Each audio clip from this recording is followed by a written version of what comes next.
to Freshly Forever, a podcast that gives you fascinating insights week after week. Here's your host, Vai Kumar. Hey folks, welcome to another episode on podcast Freshly Forever. Today I have the pleasure of talking to Shreya Vishwanathan. She is into music therapy and she was first introduced to it when she was 16 by her high school choir teacher. She has done an internship with Fulton County Schools and she graduated from University of Georgia in music therapy. She is also board certified and received a music therapy license to practice in the state of Georgia.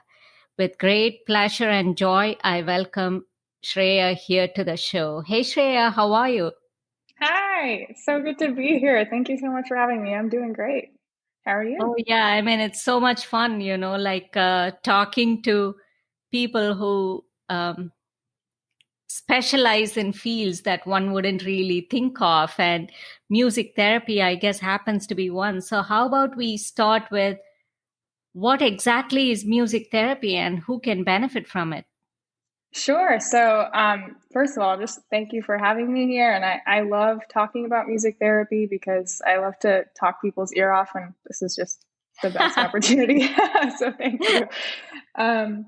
Well, music therapy, my professor in college put it really simply. It's just using music to achieve non-musical goals. That's just as simple as that can get.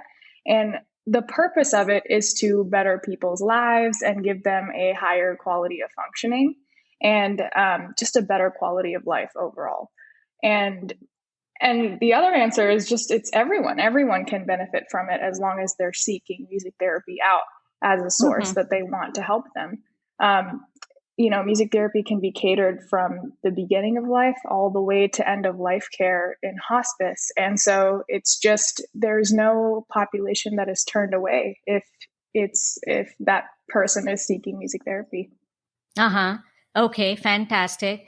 If we were to target at how it is done, what would you say towards that end, like in terms of an approach or a methodology? The great thing about music therapy is that there are millions of different ways to do it right.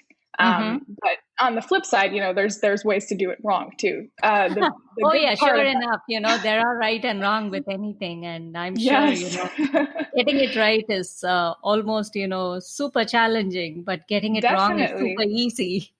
Yes. I mean, that's why there's so much training involved. It's very much an art and a practice at the same time. So there are so many different types of methodologies and approaches. I can name a few. For example, there's neurologic music therapy, which targets specific parts of the brain that is to deal with communication and cognitive function and motor function. And, let's say if we were to take that in a hospital setting, there would be a medical music therapy approach. We could use music to support procedures that could be potentially painful or uncomfortable for a patient. I work in a school setting, so, maybe I would look at more of a behavioral approach where I would use music as a positive or negative reinforcer for my students to keep them engaged and ultimately achieve those goals that I would want them to. Okay, so is it almost like the therapist's choice as to lean toward one methodology or the other, or is it like maybe like location specific or whatever you say in terms of whatever setting you're part of, then you kind of, though the different approaches, you just kind of tailor make it to that situation? Yeah, absolutely. It's all of the above. So it's very much what the therapist is interested in. So I am very interested in kids. So I went the school route, but I have friends that are very interested in the hospice route. That's a very challenging setting. I mean, every setting is challenging in its own way, but it's very much what you would choose to specialize in. And then there's the general training, and then there's specific branches of music therapy that you can specialize in. So it is absolutely according to the therapist's desire and what they want to go into, and then to further your education in those departments, and just so you can meet the client's needs where they are. Okay. So is your certification then also like does it pertain to the specialization, or could it just be generic and then you kind of choose where you want to be? Yes, there is a general certification for music therapy. And then the licensure is also state specific. So I got certified in the Board of Music Therapy. So that's just a general certification. And then if I wanted to further my education, say I wanted to work in the NICU with premature babies, I would need a special certification for that. If I wanted to be a neurologic music therapist, I would need a special music therapy certification for that. So it really just depends on your environment and who you're wanting to treat. Okay, perfect. Leads me to this question. It almost seems like then it can apply to both individuals or groups, correct? Mm-hmm, absolutely. Okay. You can... Mm-hmm. Yeah, go ahead. It's very much dependent on the client's need. So if that client or patient or student is conducive to an environment that does host a group session, then, that's great. But if they're not there yet in terms of, how they're functioning, or if their social situation isn't quite, if a group isn't accommodating to that, then they would definitely start off in an individual setting first. And going along with that, we definitely want to make sure that everyone in a group setting is somewhat along the same level of functionality. Because, if we had 3 people in a wheelchair and 1 person that wasn't, that session would have to be tailored to each person and accommodating to each person. And while that's possible, it would be definitely a little more challenging. And it's just taking into consideration where each client is, even if it is in a group setting, and how they would perform in that. Okay. So you just kind of assess the needs of the individual that's in question, and then you go about it that way. Yes, that is always the first step, is assessment, and figuring out what exactly they need to be treated and what they need help with in that session and going forward for the whole treatment process. Okay. Now that you have said all this, Shreya, what about the goals that one can hope to achieve or say address with music therapy? Yeah, I think, that again, has to do with the environment. So if, because goals are just such a broad term, if I were to say in a school setting, I would probably have to focus more on that social aspect, because, they are in a classroom with other kids. Maybe if they were in a special needs classroom and had a learning disorder, I would probably focus on academic goals. If they were more profound, if it was a more profound disability, my goal would probably be more motor based. So it's very much dependent on the child or the student or the patient or the client or whatever they are in that setting. If I were to go to a hospital, maybe my goal would be pain management and how to, lower those cortisol levels that they, stress hormones that are produced during these painful procedures or whatever. I would probably focus on that. So goals, the ultimate goal of every music therapist is generalization. How can we take the skills that we are giving to this patient or learning alongside of them and have them translate it to a real world setting? How can they use whatever is learned in a music therapy session outside of a music therapy session? So that is the ultimate goal for any music therapist. Okay. So kind of expand their wings and then be able to achieve, not just that, not just be limited in scope, if you will, but then, broaden the horizons. Very much so. Okay. That is the ultimate goal. Okay, perfect.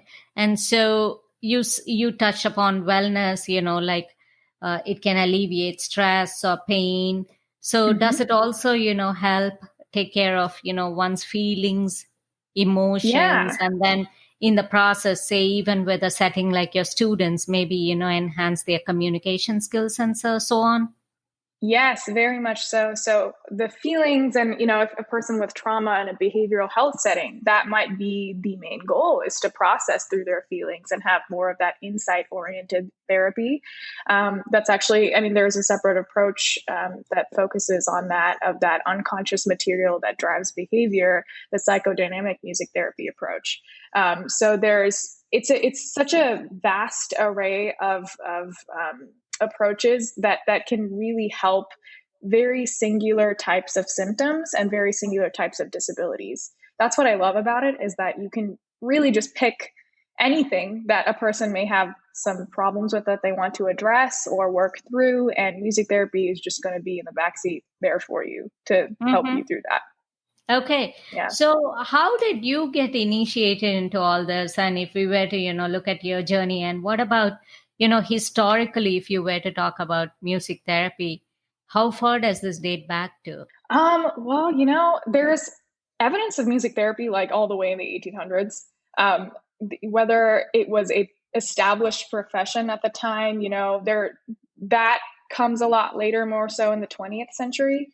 The father of music therapy is E. Thayer Gaston. He wrote a publication of like how music therapy works essentially, and is like super monumental in the organizational and professional standpoint of this profession. So it's very much and I think the first music therapy program was in Michigan State University. So it very much started to take off during the 1940s and is still growing today. So it's very much a relatively new profession when you compare it to like physical therapy or speech therapy. So it's still growing. It's still very much on its way to making it out there in terms of, people hearing about it. Okay. So, yeah. You talked about Michigan State University introducing it first time, but what about the reach as far as how much acceptance there is to the curriculum now, and like has it become like a very common thing in colleges? That is the hope for this profession, is that it is something that's more recognizable, and that's just simply not where it is at the moment. But that is definitely the hope of everybody that studies this degree. Seems like it can do a lot of wonderful things. So why not? Absolutely. Right. Yeah. See, that's what I've been trying to tell people. So is it just common here in the States, or is it practiced all over the world? It's definitely practiced all over the world. The best part about that is music is different everywhere. So with that comes different cultural aspects, different musical aspects. And I think it's also important to take into consideration that music isn't exactly important in every culture. So it is possible for music therapy to not be helpful in certain situations where it can be contraindicated to certain individuals. Because if we were to take the deaf community, music is not always, in some parts of the deaf community, it's not recognized as a staple. It's not recognized as something that is like needed.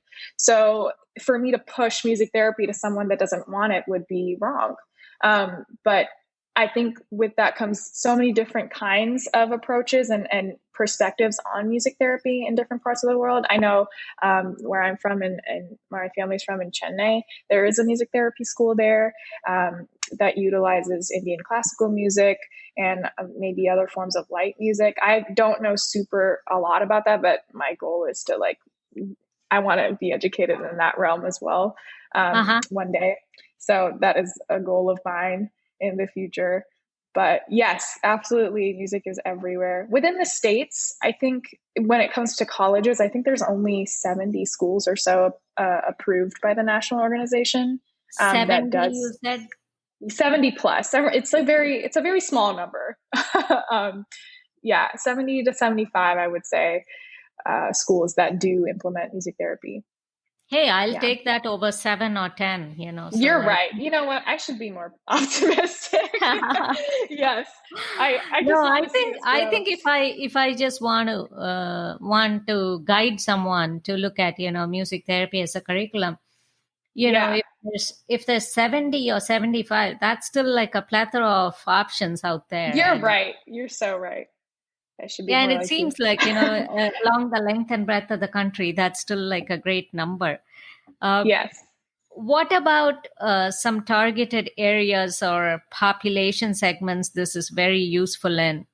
What would you say to that? Is it like, I know you talked about, neurological space, the education and all of that. So how, in your experience, right from the time, you were in the education, rather you were getting educated, you were in school, say from any internships, and from the time that you're working right now, what segments do you think this kind of caters to the best? Like, would it be children? Would it be the neurological aspect? What would it be?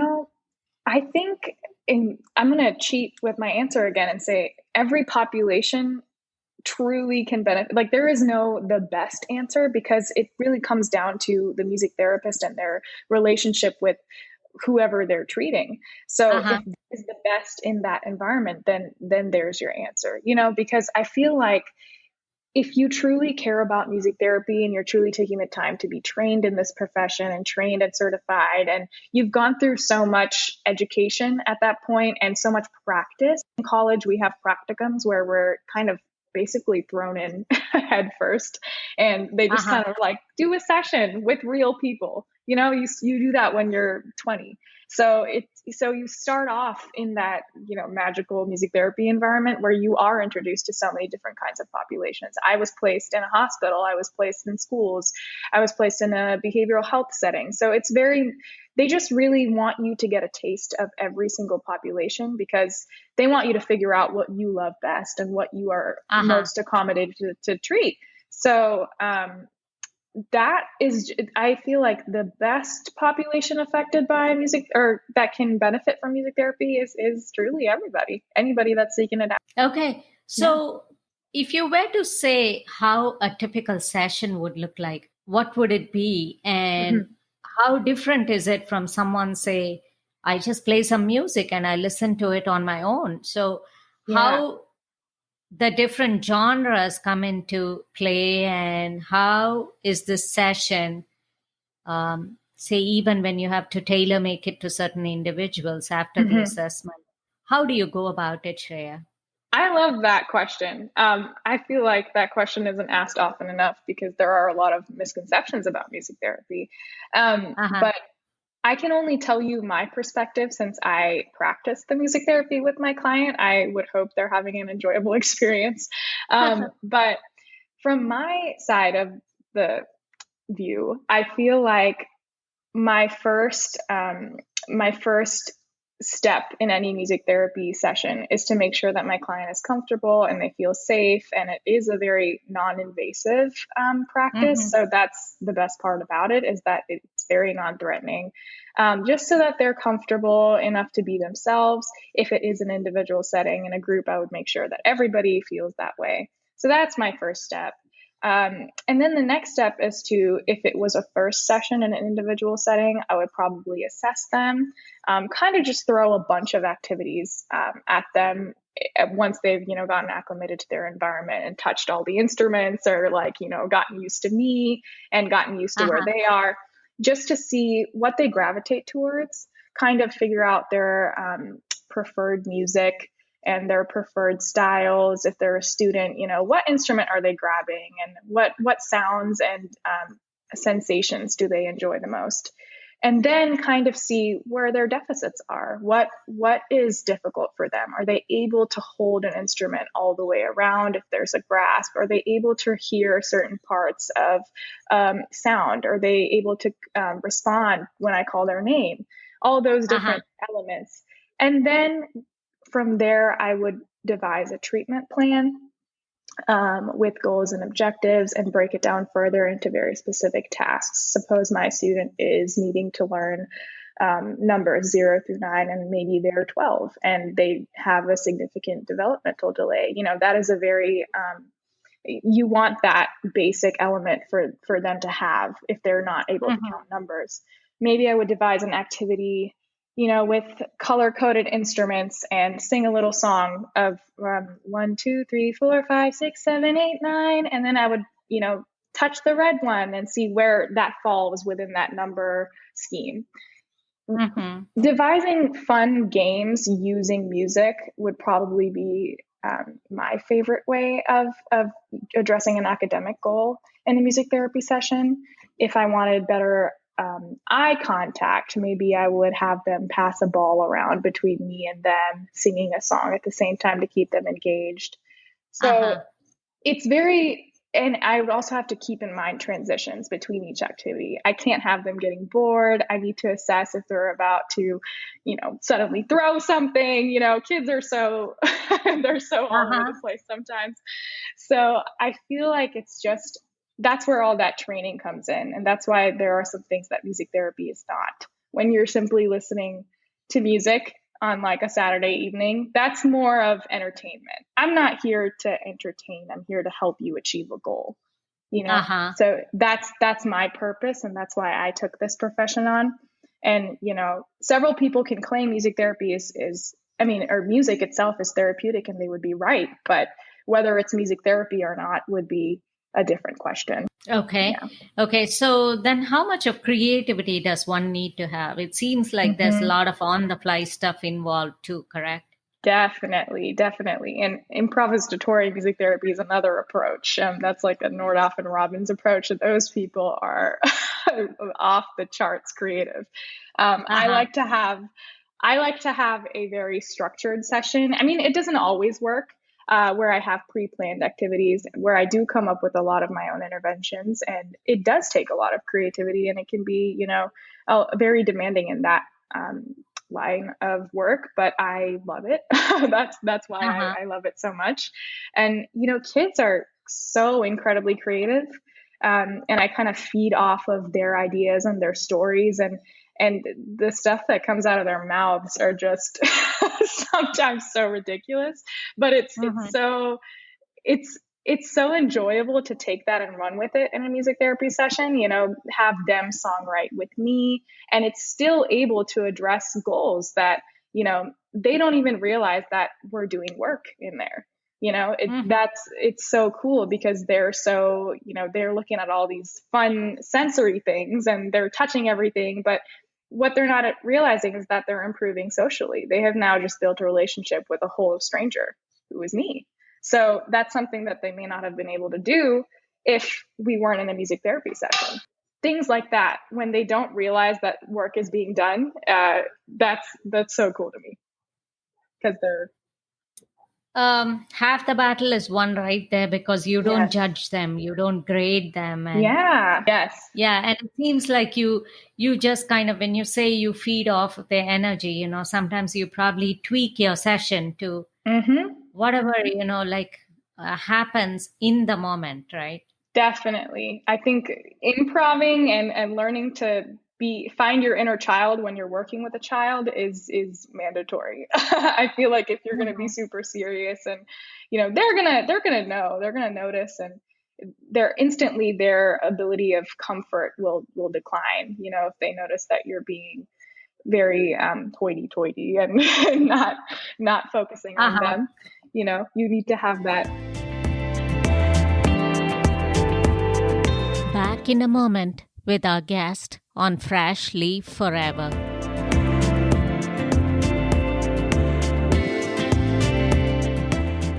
And do you have to evaluate what genre one tends to gravitate to more than the other? Yes, definitely. That would definitely come in the assessment part of the treatment. So if they were to outright say to me, I really dislike country music, probably not going to use country music in that session or write country songs with them. But with that comes experimentation. Just because you tell me you don't like country music, what if I present it to you in a way that could be enjoyable, and then, have your horizons be expanded? It's a very much like a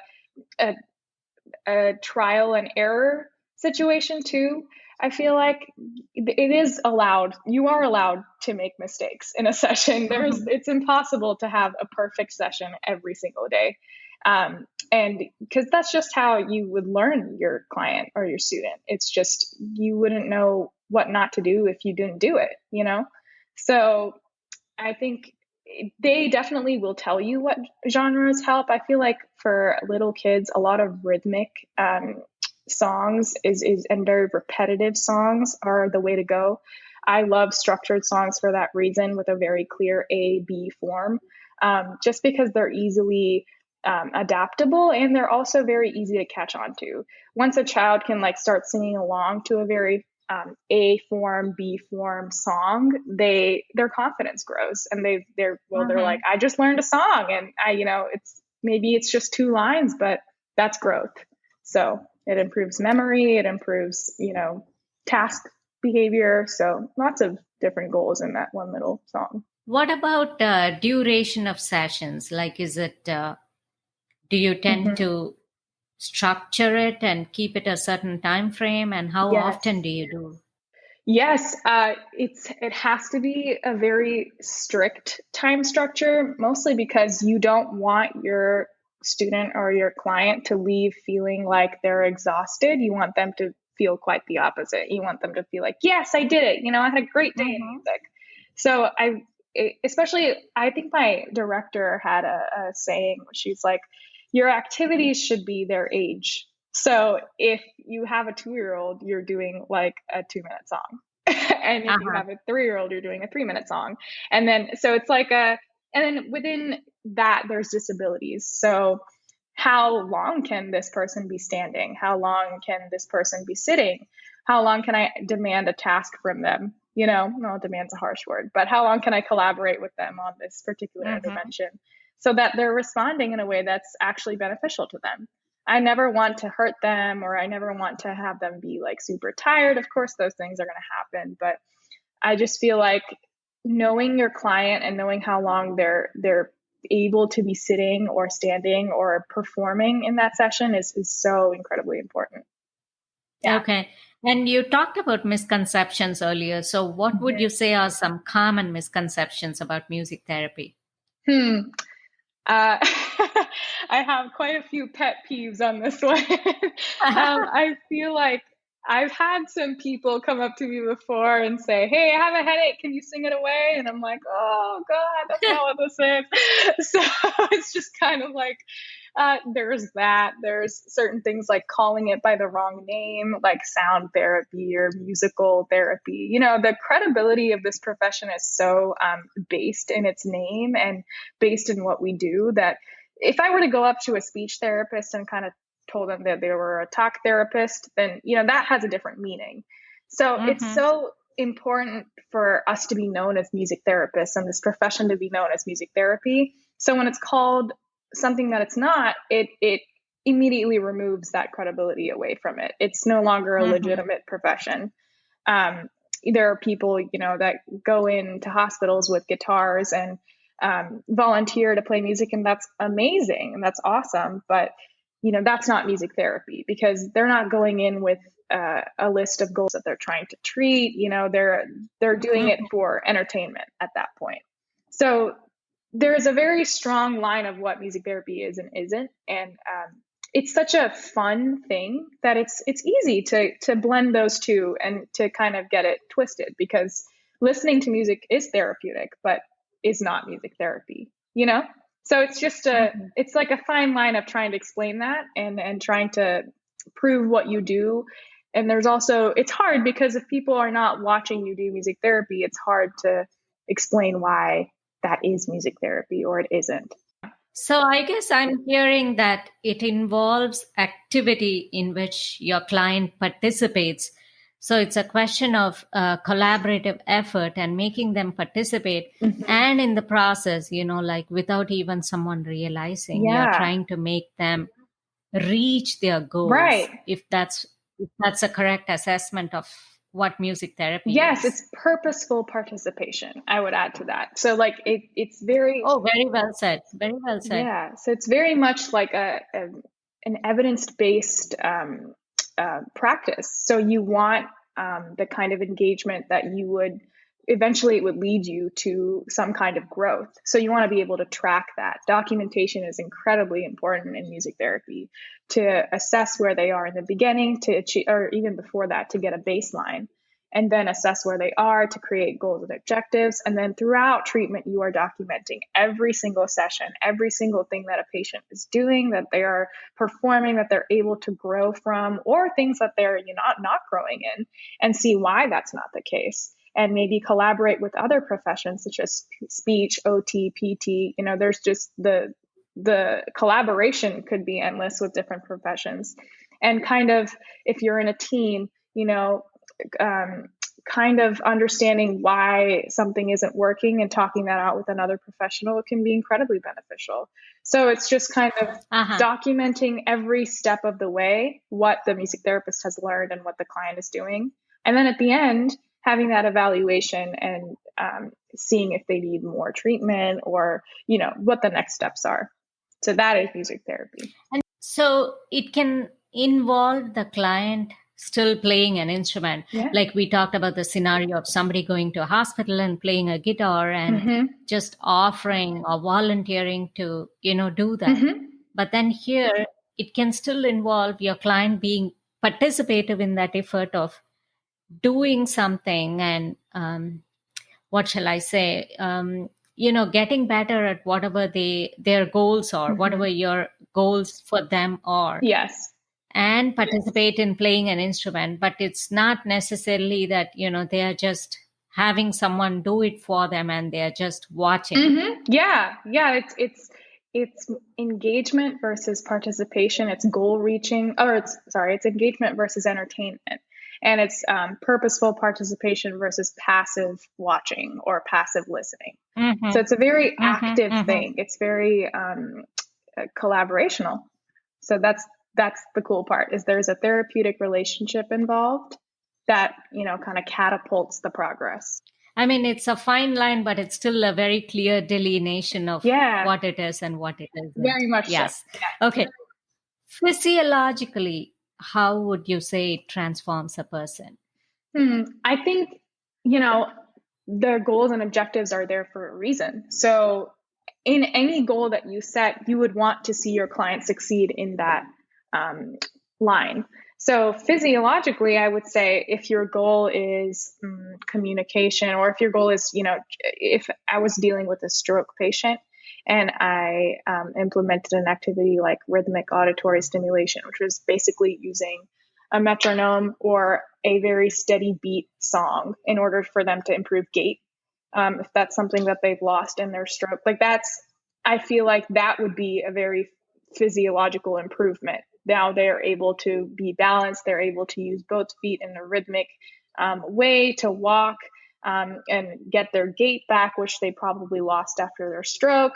And, it's just, so in that, that's just one example. So if I were to say, if someone was affected by a trauma and they're experiencing flashbacks or anything triggering, how can we use music to lessen those triggers for them to feel, a little more sensitized to or desensitized to something? It's just kind of like, again, the possibilities are endless. I feel like I keep saying that, but physiologically, there's so many ways music therapy can better you. Okay. And does this have to be in person? And do you need to have like a studio-like setup?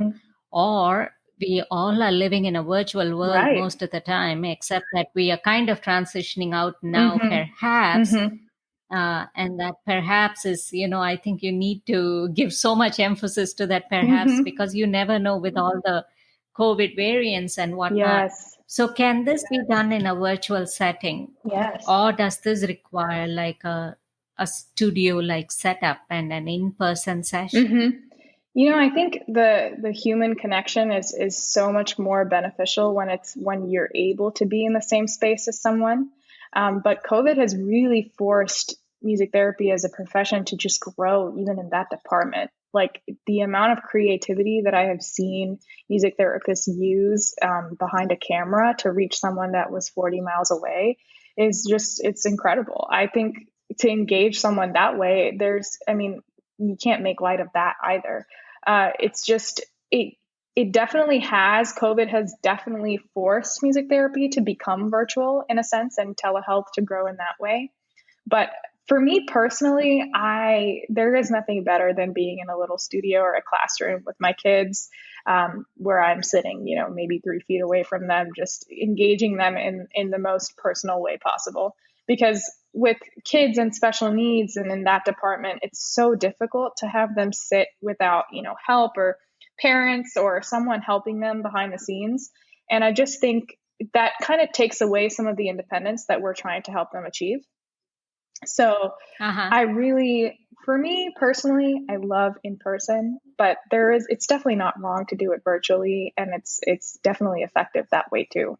Yeah. Okay. What about the future trends? Where do you see music therapy finding itself in the days to come? My hopes are big. My dreams are big. I've always. Oh, I mean, I guess that's always the right way to look at anything. Absolutely. I've never been the kind of person to sit here and tell you like it's never going to get better. I think COVID has definitely helped music therapy in a way that more people are turning to different things to keep them engaged and different things to help them. And because of the whole quarantine process. So I feel like some businesses definitely took a hit in the music therapy world, but some businesses really figured it out and, expanded their reach even. And I think the trends are looking good. They're moving slower, but definitely upward. And that's all we can really ask for. American Music Therapy Association is the national organization for music therapy, and their number one goal is to advocate and educate music therapy professionals in this world and support them. So I just think that as long as you are with your national organization, the profession is only as strong as the national organization is only as strong as the profession is. So if we can grow in that department, it will reach more homes, more patients, more clients. It's just the more people we can help. So I just think it is growing. It is definitely growing. I hope for it to be this monumental thing. Oh, I'm sure, that's fantastic. And I guess, it doesn't have to necessarily be a wellness thing. Probably it can even be like a team building exercise for organizations to incorporate, correct? Absolutely. I mean, like that way, like fostering better relationship amongst teams and, like a team building exercise, even in companies, probably why not? Music has many facets to it. And I guess, correct me if I'm wrong, from that standpoint, do music therapists have to be trained in several musical areas or like be exposed to different instruments and knowledge of those? Yes. So, yes, that's a great question too. I mean, wow, all of these have been really great. Thanks for letting me talk about them. But yes, you do have to be trained in several instruments in order to be a proficient musician. I feel like that's what they harp on in college a lot, is that you are a musician first, because that is your modality of communicating with another human and helping them. That is the main tool in this therapeutic profession. So they really do, in the first 2 years of college, expose you to a variety of instruments that you are required to become efficient in, like guitar, piano, percussion instruments, and voice. So guitar and voice, I would say, are probably towards the top of that list. And, I don't know if I would even make a list. They're all very important. So it's learning that music theory element, the oral skills element, how you audiate music and translate that to paper. You have to be pretty good at improvising on instruments in order to support your clients. Having a knowledge of that music theory element is very important. And then the second half of that curriculum is the therapy aspect. So the science of how music therapy affects the brain, the psychology of music, those kind of go hand in hand. So it's a very awesome blend of the two. And, it's truly for people that don't want to perform and don't want to teach. So if that's not your route, I would highly encourage someone to look into music therapy, because it's a beautiful blend of the two. Or I don't even know if it's a blend, but it's another option, and that's awesome. So yeah. Mm-hmm. And what about your involvement with music, dance, choreography, and you even put out your own music? You Mm-hmm. released a CD, an album, Mm-hmm. and kudos to you for doing all of that. Thanks. So, how did all of that translate to you taking up music therapy Mm-hmm. as a profession, or even before that as a student? Mm-hmm. And how do you think all of your background helped you in being successful at what you do? Mm-hmm. So I have a funny story. Actually, my mom comes from a family of lawyers, and I had always thought I wanted to be a lawyer, a criminal justice lawyer Uh-huh. out of everything, because I love to talk and I can argue a decent amount. So I feel like I just thought that that was my path. And when I started going into that, I wanted to help people. That was the reason I chose that. But I just didn't I just felt like I that wasn't for me after I started like taking a couple of classes on it. I was just like, this is just really not what I thought it was, or it's not for me. And I always had music and dance in my life from when I was 4. I was Mhm. just automatically gravitating towards that. I went to a school in India, Padma Seshatri, where they just harped on dance and music so hard. And, academics was, they were open about the fact that that's not always going to be their main focus. It's going to be Uh-huh. a very inclusive extracurricular school. And I have always been that person. And I just wanted to take that to the next level and make that my profession. Now, making a hobby your profession can be somewhat scary because you don't want it to lose that sparkle around it. And luckily for me, I had a great support, and I was just so immersed in that world already. It just felt like natural for me to go into it.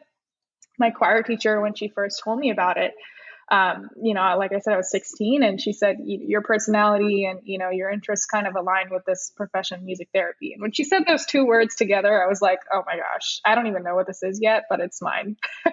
So I just Mhm. kind of Mhm. felt such a strong, I just resonated with it so well that I started to look into it. I went for shadowing in Fulton County when I was like 18, 2 years later. And I fell in love with what I saw those music therapists doing. And then I majored in it in college. And it definitely had some ups and downs. I'm not the most, while I do love performing, it didn't give me the same amount of joy as when I would sit in a session and with people that, I was collaborating with versus performing and entertaining. So I just knew that that was just what I was meant to be doing. Okay. So your initial days, your education in India, and then subsequently moving to the States and Mm-hmm. middle school, high school here, and college, like Mm-hmm. seems like, that's been like a wonderful experience as far as music and how you have helped translate your interest in music into something that's productive for others, and that's commendable. Yeah. What about your goals for the future, and what info would you like to put out to the world? We have listeners in over 65 That's countries and in awesome. all 6 continents and Wow. over Congratulations. 1,000 cities. Oh my gosh, that's amazing to hear. Wow. Hi, everybody. That's so cool. um, that's awesome. I would just say that music therapy can definitely transform your life if you take the time to look into what it is. And I mean, I am somewhat of a newbie in this profession, and I'm still like very much learning what it can even encompass. I haven't even started professionally practicing yet. I'll start next week, but yeah, not to say that I haven't been doing music therapy, but it's just I'm still so new and I'm still learning so much, and there is so much to learn that it truly is so humbling and such a rewarding profession, I would say. It really is just using music to achieve non-musical goals, and if you can find a trained professional to help you through that, that is what music therapy is. So that's what I Okay. want people to know. It's just what it is, and advocate for the profession. Okay, wonderful. And how about, is there like a directory of music therapists? How does one find someone in their area? Yeah, you can go to the American Music Therapy Association website. It's amta.com. I believe on Google, I think you can get mixed up with the massage association because I think they have the same acronym or something like that. So be careful of that. That's a little different. But definitely just even Googling like music therapist near me and see if they're a certified professional. And in some states they have licensure. Even it's not in all states yet, but that's something that we're working on too, is just to expand that and make that a more credible profession in every state. But yeah, just going on the AMTA website, there's a whole slew of private practices and other businesses that music therapists contract at. So yeah, you'll definitely find something near you if you look on that website.